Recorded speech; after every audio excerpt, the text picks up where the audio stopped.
Have you ever been just driving down a back road, maybe taking a shortcut to avoid highway traffic or something? Oh, definitely. Right, and you pass by one of those old, really weathered stone houses sitting out in a field. Yeah, you know the exact kind. The ones that look less like they were built and more like they, I don't know, just grew out of the earth. Right, just standing there completely defying time and the elements. Exactly. And when you drive past a place like that, you really can't help but wonder about the lives lived inside those walls. For sure.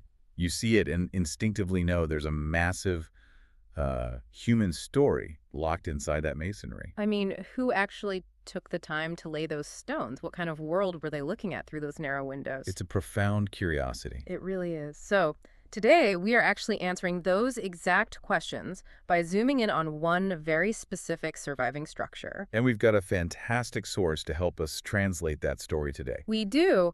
We are doing a deep dive into some historical records from the Vernia Historical Association. Specifically, we're looking at a video transcript from their historical marker series. Yeah, it focuses on the Barker-Huebinger Homestead, which is situated right in the Vernia, Texas area. So geographically, we're placing ourselves right in the Cibolo Valley. Right.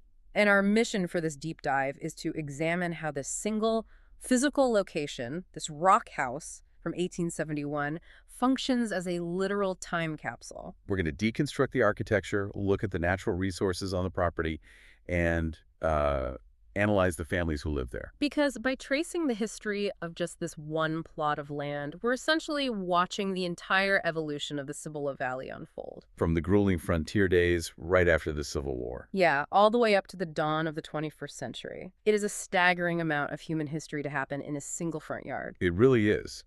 But to understand why this specific home is so historically significant, we first have to look at the people who laid its foundation. Okay, let's talk about those pioneers, Emory Crawford Barker and Leah Humphreys. And the timeline here is, well, it's intense. They both arrived in the Texas area from Alabama in the early 1850s. Which was a massive, incredibly difficult migration for anyone, let alone children. Right. Emory was born in 1839, Leah in 1842.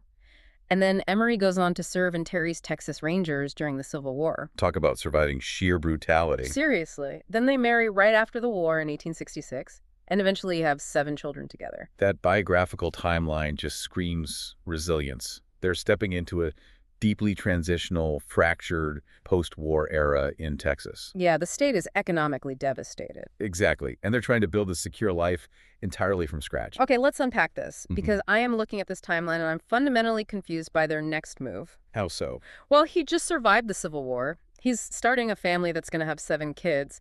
And the source notes they purchased 260 acres along the old Sutherland Springs-Seguin Road. Right. Buying 260 acres directly on a major named transit route seems like an incredibly expensive, chaotic gamble for a guy starting from zero. It does seem that way to us today. I mean, why not just buy a cheaper, quieter plot further out in the wilderness to farm and be left alone? Well, that assumption is exactly where modern logic fails to map onto frontier survival. Wait, really?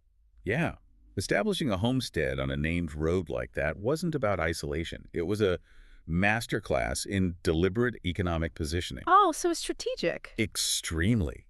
In the 19th century, before rail lines and highways dictated where the money flowed, these dirt wagon routes were the absolute arteries of the state. So by putting their footprint right on that route, they were embedding their family into the emerging transit network of the Cibolo Valley. That makes total sense. If you hide in the wilderness, you just rely on your own crops. Right, but if you're on the main artery, you integrate into the broader commercial ecosystem. They were setting themselves up for the future. Wow. But a location's just a spot on a map until you put something permanent on it, right? Absolutely. And the way Emory Barker approached building this house in 1871 completely defies the normal frontier playbook. The architectural choices are severe, to say the least. Yeah, it's one of the few remaining rock houses in the entire Cibolo Valley. We're talking load-bearing masonry, an extended hall and parlor layout. Massive stone chimneys, genuine plaster finishes, solid wood doors. But the defining characteristic is really the exterior. They used red sandstone, laid out in both regular and irregular courses. Here's where it gets really interesting. The source material points out that the sandstone wasn't chipped or broken with a masonry hammer. Which would have been the standard, much faster way to do it. Exactly.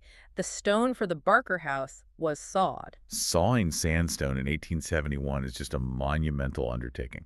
I mean, think about what that requires. That's the modern equivalent of someone choosing to hike into the woods, chop down a massive oak tree, and hand carve a custom dining table with, like, intricate joints. Instead of just driving to a big box store and buying a flat pack kit you put together with an Allen wrench. Yes, exactly that.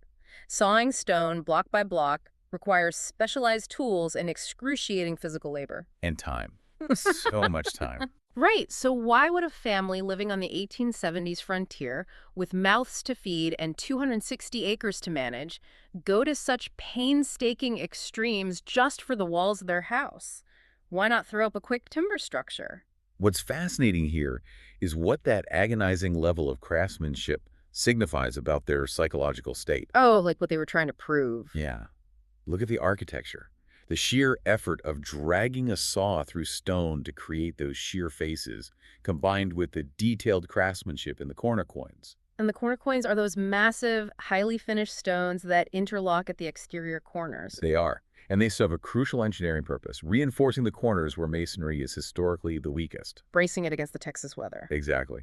But they're also a highly decorative, elevated architectural feature. So it's a flex. Kind of, yeah. The sawed stone, the quoins, the time-consuming plaster finish inside.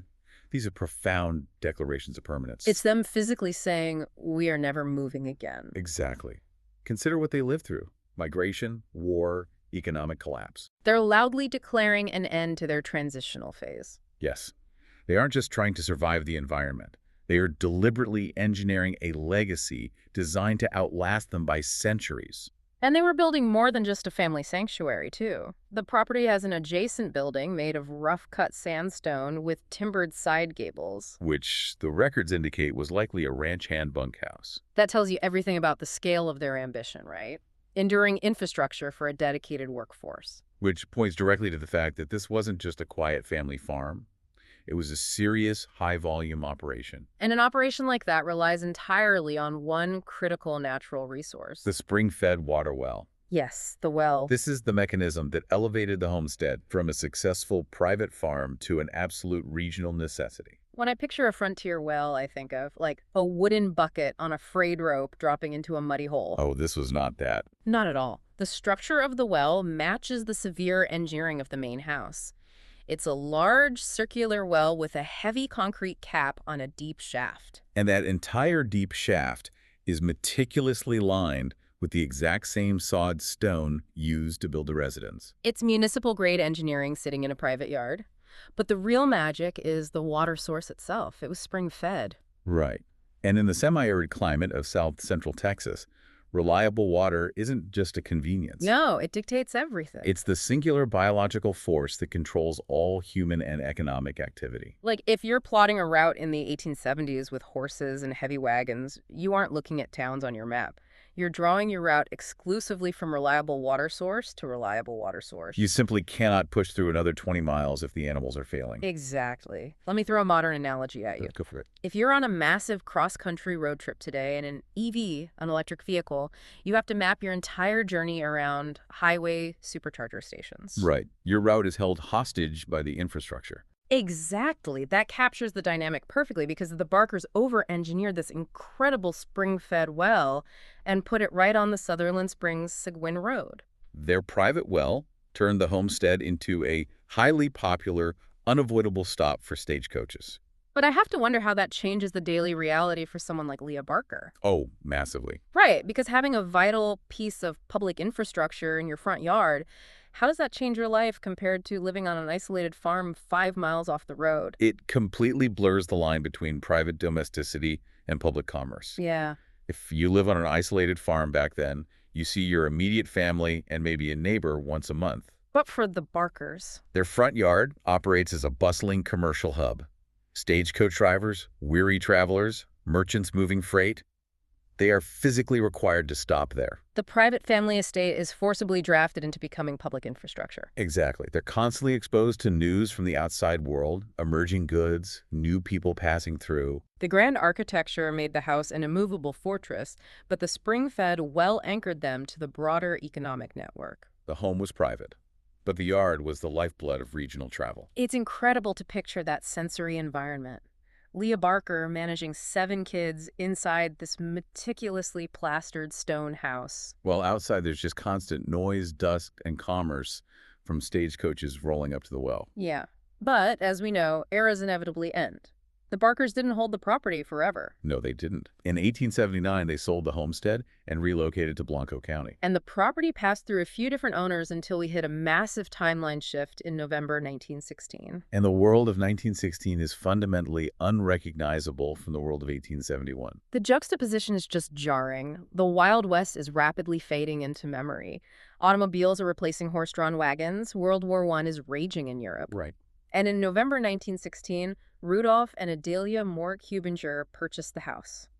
And you have to look at what they actually did for a living because it's fascinating. Rudolph ran the farm, but he also owned and operated a butcher shop. And Adelia was a noted seamstress and a highly specialized hat maker. Yeah, and she wasn't just working the local market. She conducted business in Texas and all the way out in California. Which is just a brilliant illustration of economic evolution. So what does this all mean? We go from Emory Barker, a Civil War ranger sawing a fortress out of the earth to defend his family, to 1916, where Adelia Huebinger is using those exact same rooms to run a bi-coastal hat business. While her husband manages a butcher shop. Right. It feels like this house just sat there totally immovable and watched the Texas economy transition from frontier survival straight into modern commerce. It really did. Did the physical homestead itself have to undergo massive changes for this new lifestyle, or was it just a solid anchor while the world morphed around it? If we connect this to the bigger picture, it's definitely the latter. And it's entirely because of the grueling decisions made back in 1871. Oh, the over-engineering. Exactly. Think about the agonizing labor of that sawed sandstone, the corner quoins, the load-bearing masonry. The meticulously lined well. All of that over-engineered 1871 construction is the exact mechanism that allowed the property to seamlessly serve an entirely different generation. Because the Huebingers didn't have to spend half their year patching a rotting timber roof or redigging a collapsed well. Precisely. Over-engineering your foundation in the present subsidizes the future's ability to pivot. I love that phrase, subsidizes the future's ability to pivot. It's true. The Huebingers were entering an era of diversified, specialized commerce. Running a butcher shop requires a completely different daily routine than full-time frontier subsistence farming. And traveling to California to manufacture hats requires profound security at your home base. Yes. The sheer permanence of the Barker's architecture freed the Huebingers from the daily fight against the elements. It allowed them to engage fully in 20th century modernization. The 1871 fortress provided the ultimate stable base camp for a 1916 modern family. And as stagecoaches faded into history and cars made the well unnecessary for travelers, the homestead naturally adapted. It stopped being a public stagecoach oasis. Right, and gracefully transitioned back into a secure, private family estate. And it did that so successfully that the property remained entirely within the Huebinger family from 1916 until the turn of the 21st century. It's amazing. From the year the tank was introduced in World War I, all the way to the era of the modern internet. The Huebinger family was calling that exact stone house home. That is the literal definition of a time capsule. It stands as a physical, enduring record of human adaptation. It proves that architecture doesn't just house people, it dictates what those people are capable of achieving. Wow. It certainly makes you look at those weathered stones sitting out in the fields a little differently. Oh, absolutely. Through the records of one property in the Cibolo Valley, we've traveled from an 1850s pioneer dream forged after the Civil War To a bustling stagecoach oasis on a dirt transit route. and finally to a modernized 20th century family estate that lasted until the year 2000. It's a vital reminder that history is never just a collection of abstract dates in a textbook.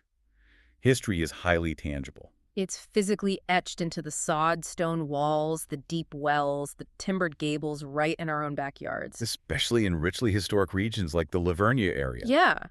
And, if you're listening to this and finding yourself captivated by how these local stories connect to the broader timeline of human progress, there is a direct way for you to get involved. We always encourage people to dig into their local history. Definitely. Are you passionate about history? Do you have historical information to share or want to volunteer with the Vernia Historical Association?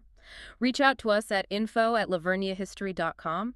Let's preserve our community's heritage together. #LaverniaHistory.